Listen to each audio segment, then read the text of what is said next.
निश्चय IAS academy पर आप सभी का स्वागत है। आज हम बात करेंगे 24 जून के डेली करंट अफेयर्स क्विज की। तो चलिए देखते हैं अपना पहला क्वेश्चन। निम्नलिखित कथनों पर विचार कीजिए। राष्ट्रपति का चुनाव एकल हस्तांतरणीय वोट के माध्यम से आनुपातिक प्रतिनिधित्व मत प्रणाली के अनुसार होता है और यह मतदान गुप्त होता है। पहला स्टेटमेंट। दूसरा, मतदाता अपने गुप्त मतदान के विशेषाधिकार को किसी भी परिस्थिति में त्याग नहीं सकता। ठीक। आंसर देखते हैं। आंसर से पहले देखते हैं चर्चा में क्यों है। तो चर्चा में राष्ट्रपति के चुनाव प्रणाली तो नहीं है, लेकिन गुप्त मतदान चर्चा में है। तो चर्चा में क्यों है? सुप्रीम कोर्ट ने हाल ही में डिसीजन दिया है कि गुप्त मतदान का सिद्धांत स्वतंत्र और निष्पक्ष चुनाव की आधारशिला है। दरअसल में सर्वोच्च न्यायालय इलाहाबाद उच्च न्यायालय के फैसले के विरोध में दाखिल याचिका सुन रहा था, जिस फैसले में प्रयागराज जिला पंचायत की बैठक में हुए पंचायत अध्यक्ष के खिलाफ पारित अविश्वास प्रस्ताव को रद्द किया गया था और कहा गया था कि इसमें गोपनीयता के नियम का उल्लंघन किया गया है। तो सुप्रीम कोर्ट ने भी यही माना है, उसको रद्द करा है और 2 महीने के भीतर भीतर कराने के लिए कहा है। तो ये हमारे काम का नहीं है कहाँ था, किसको रद्द कर दिया। हमारे काम का यह है जो डिसीजन सुप्रीम कोर्ट ने कुछ लिया है इसमें, तो क्या क्या सुप्रीम कोर्ट ने बोला है। एक तो यही कि मतदान की गोपनीयता स्वतंत्र और निष्पक्ष चुनावों की आधारशिला है। मतपत्र की गोपनीयता के अधिकार की रक्षा करना कानून का नियम है। उसे बताने के लिए विवश करना भी इसका उल्लंघन माना जाएगा। ये संवैधानिक लोकतंत्र का महत्वपूर्ण संकेतक है। और सबसे बड़ी बात ये, जनप्रतिनिधि अधिनियम 1951 की धारा 94 मतदाता के पक्ष में एक विशेषाधिकार का प्रावधान करती है, जिसके तहत कोई भी उसे खुलासा करने के लिए मजबूर नहीं कर सकता कि उसने किसके पक्ष में मतदान किया है। ठीक।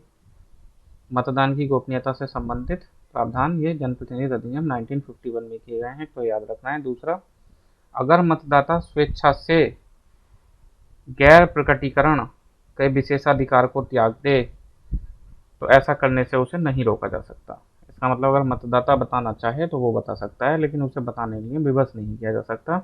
ये सुप्रीम कोर्ट का डिसीजन है। क्वेश्चन देखते हैं अब अपना। ये तो ट्रेडिशनल में पता ही है सबको किस तरह से वोट होता है।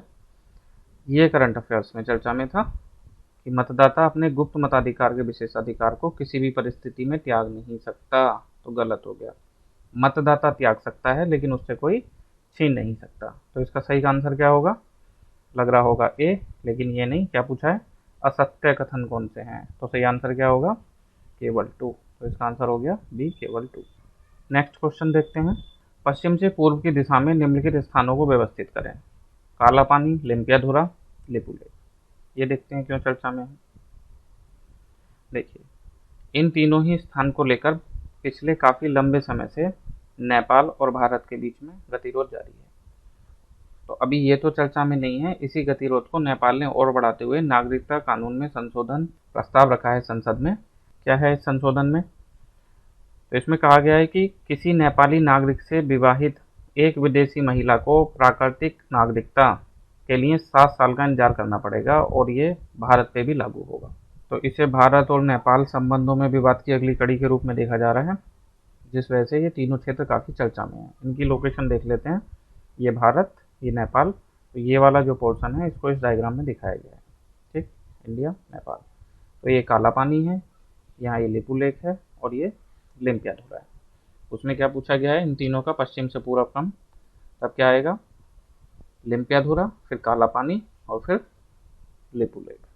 देखिए, पहले लिम्पियाधुरा 2 नंबर, फिर काला पानी और फिर लिपुलेख। तो सही आंसर क्या हो जाएगा? 213 डी। ठीक। नेक्स्ट क्वेश्चन पे चलते हैं। निम्नलिखित कथनों पर विचार करें।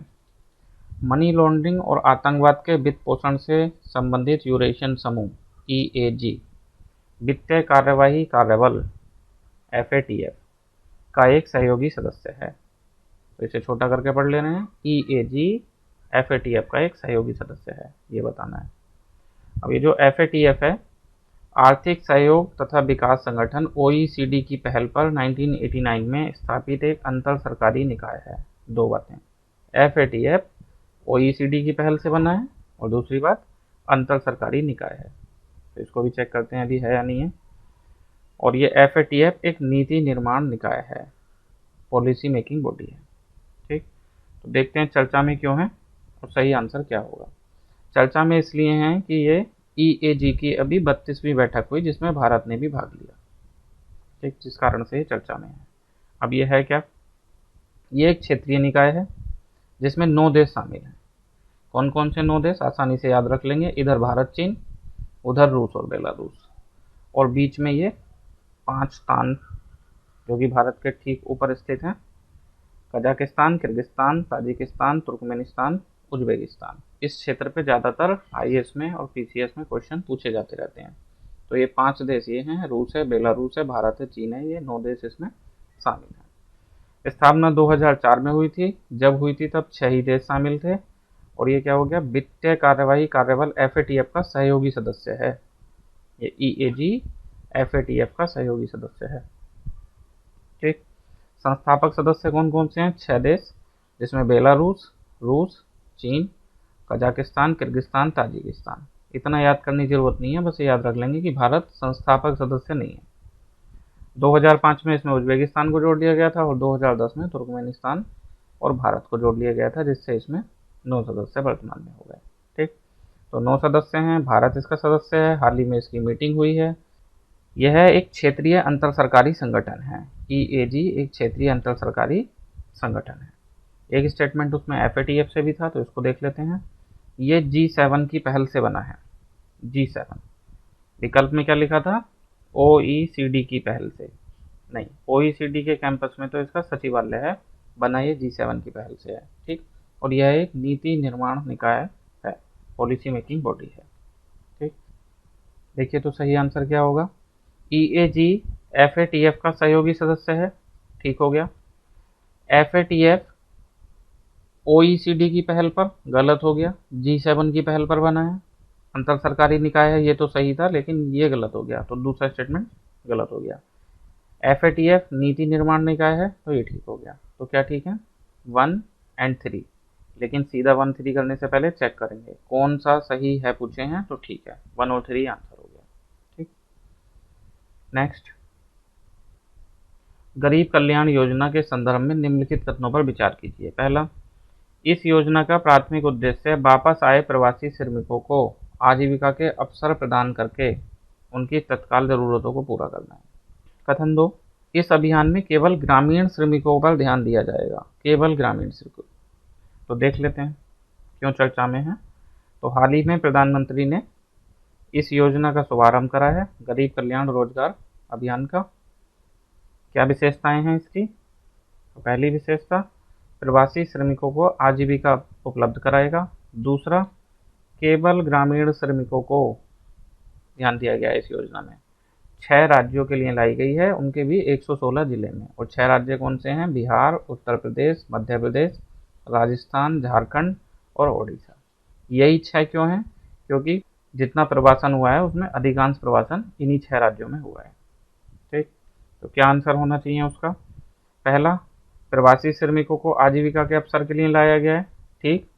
केवल ग्रामीण श्रमिकों के लिए है, ठीक। अगर सत्य पूछा है तो आंसर क्या हो जाएगा?